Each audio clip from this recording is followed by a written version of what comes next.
So I finished this recently, and it's from the same person that wrote Atsuki no Goi, and you can tell right away. And that's a good and bad thing. He excels at banter, and he's pretty decent at setting a premise and having the world feel at least somewhat alive. He sucks at routes, and he sucks at romance, though really his worst point is he can't finish a plot to the point you can consider him like a fancy novelist, except each release is pretty much sparse in terms of content. And there's also times where a chapter is used to set up something or someone that might not even bear fruit for this own thing or even show up until like the next part. I like the concept of one of the characters, and it's mainly the reason why I even want to talk about this at all, but it'll be in the spoilers, it'll be by the end. The main character is called Ruka. He's a rundown detective in the 7th Republic, a country that accepts any race after doing the proper paperwork.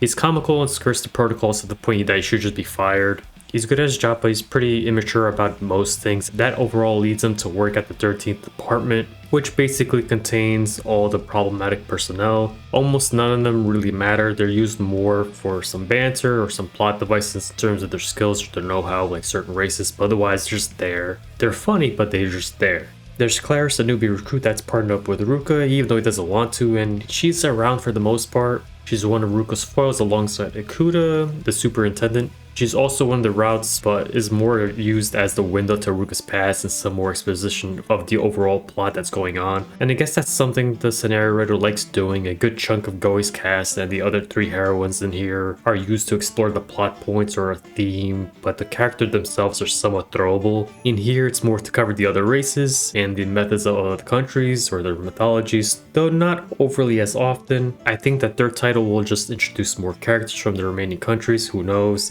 At the same time, there's enough setup that he could just ignore them and just expand on the races the title already delved into, because honestly it's not a whole lot, and I'll talk about that in the spoilers as well. Anyways, that's the gist of the plot. Ruka's a detective and he gets chucked into random investigations, some below his pay grade and others where the whole organization is mobilized. Whilst that's happening, there's a couple organizations plotting around and Ruka's trying to destroy one of them for years. Throughout the plot he gets some useful pieces and pawns and some useful leads. Some might be dead ends, some might betray him. It's a typical plot, but it's a standard one for the genre and it works well. The routes aren't treated equally, and I'll get to that in the spoilers, but the worst one by far is Chiffon, or whatever her name is, I think Chiffon.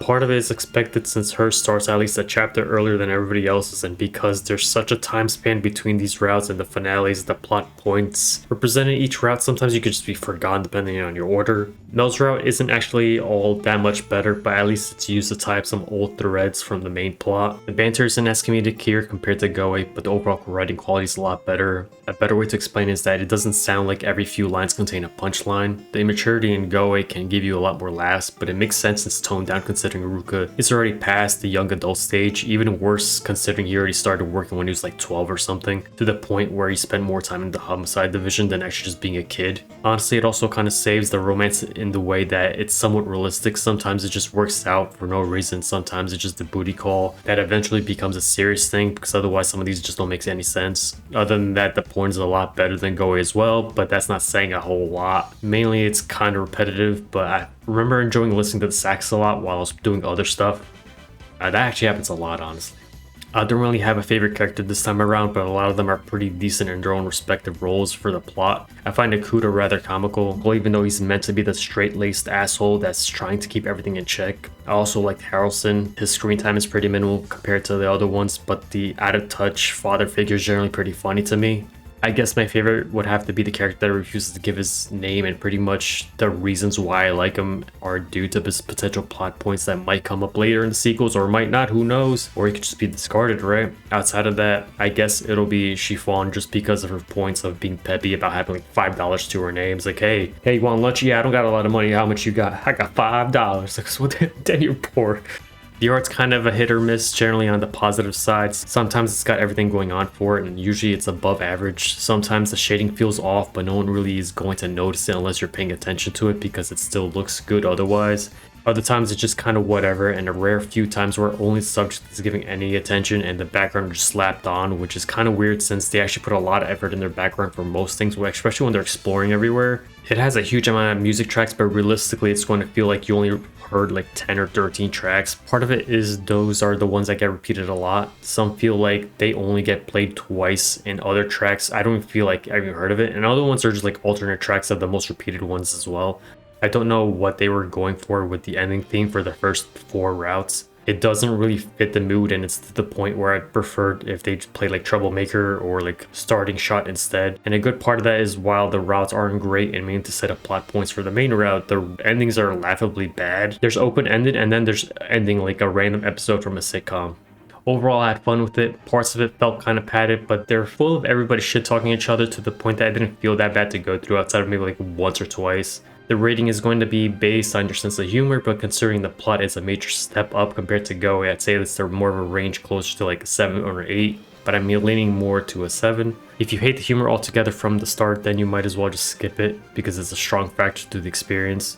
The routes are rough and they're not really hiding considering the true route contains the important aspects of the plot from all the routes anyway, and that makes Chiffon's section like 5 minutes long and Mel's maybe like 20 to 30 minutes. I still generally dislike the episodic format considering it just leads to multiple scenarios left unfinished just for the final chapter to resolve for all of it. I'm giving it a 7, like I said. It has enough setup for a decent sequel and the humor is up my alley. Sometimes it feels like Ruka's foresight is inconsistent, where sometimes he falls for the most basic shit, but usually is smart enough to find like where he has to focus and it's like only plot relevance thing. So it's like for the reader themselves, Leo's like, oh yeah, this is important because why would they bring it up? And Ruka's like, oh yeah, this is important. So why would you think it's important? It's just a normal line in a normal daily life of yours. What the fuck?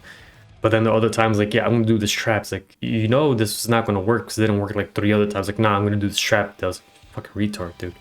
So that's the spoilers now. So I mentioned that the routes aren't treated equally, and that's more so on Mel and Chiffon. I'll go over those, and then I'll go over to the guy with no name because that's like the thing I want to talk about the most. Chiffon doesn't really have anything going on for the most of the route in terms of plot. The majority of it is about her not being able to stop moving around while sleeping. She breaks walls, and I think she broke the bed once. She's a Sigget or whatever it's called. So the route was meant to explain them further, but didn't really go that much further into it. It's like, oh, this is their sex life kind of thing, right? They're a lot more resistant to medication, and that the only way to make her stop moving around is to fucking have bang or have a child. The only real important aspect of her route is that there's this organization that's doing some shady shit in the back and are sending these monsters called Delgas to the 7th Republic, and Chiffon sets off to make a decent team to combat them. That's it. It could have been 30 minutes inside the main plot. Mel's route is like 5 days long or something and can consist of a few things, but who knows if they're ever going to come back to it. The first one is that there's another race revealed to the readers where they suck the life out of the people around them, and it can tell that Ruka isn't completely human either.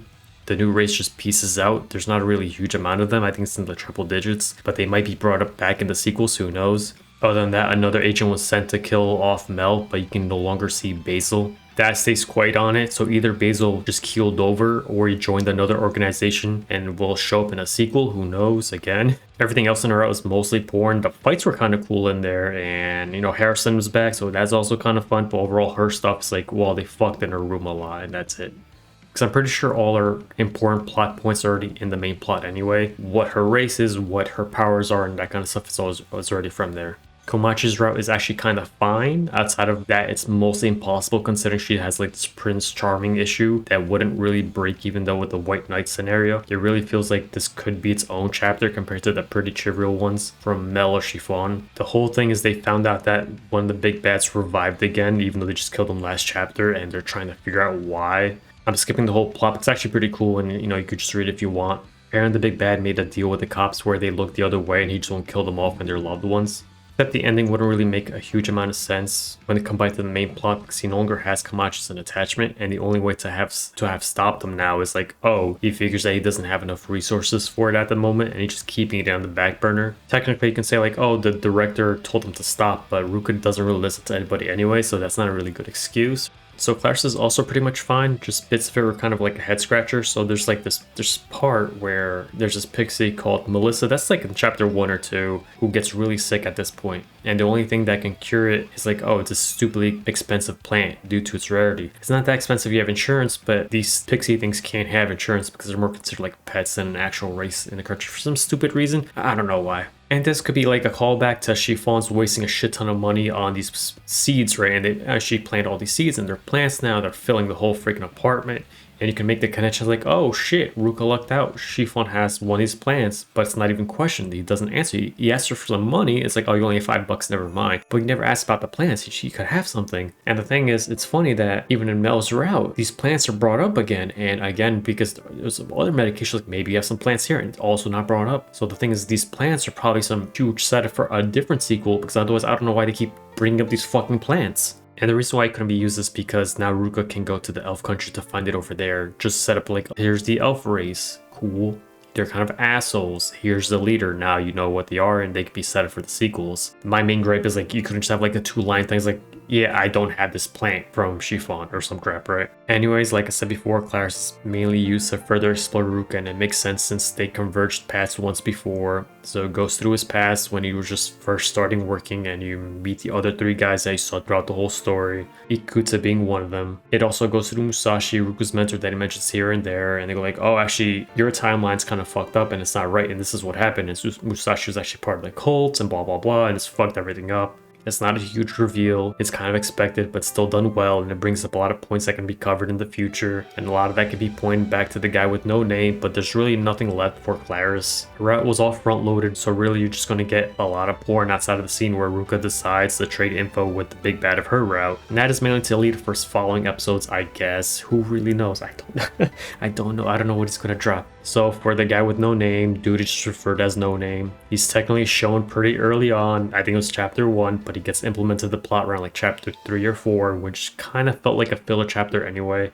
but it's mainly to explain his powers and how broken it is. Ruka has him on board for a decent amount of chapters ahead, and most, if not all, of the routes as well. Since his powers technically sort of time travel, it's basically him starting a timer, and he can pick whatever choices he wants and whatever decisions he wants, and he can rewind if the outcome was shit. He even got shot once or twice. Anyways, he wants to work with Ruka, and Ruka keeps promising, but nothing gets done throughout the whole VN, and that's both the dumbest and smartest move he can do. The guy's pretty much OP with very few weaknesses, and he considers Ruka and his assignments fun, but he says, okay, he can just be a criminal if he gets annoyed of waiting too long. If everything works out well, he can be one of the strongest in the force, but really would shine in interrogation scenes, even though it would be kind of fucked up. But there could be a lot of outcomes. He could be part of the cult, he can be related to Musashi, he can become the second Ruka, and that might scare Ruka by himself. Or he could be yet another team on his own and you just need something from the administration office. And considering his time limit, it just makes sense that he has to be in the office, have no suspicion from any of the cops. It just works out well. It could be that, who knows? Overall, that's what I'm interested in, and the comedy is just a bonus. The writer can make a pretty good setup, you just don't know if he'll ever finish it or if it'll even land. And then now you just wasted like 70 hours, like, oh, this was actually kind of shitty. This is probably the last one for a while because Tokyo Necro's coming out, and I'm gonna be reading that, and that's gonna be a fucking long one, probably. I think was Muramasa like 40 minutes long or some shit. So yeah, it's gonna be long.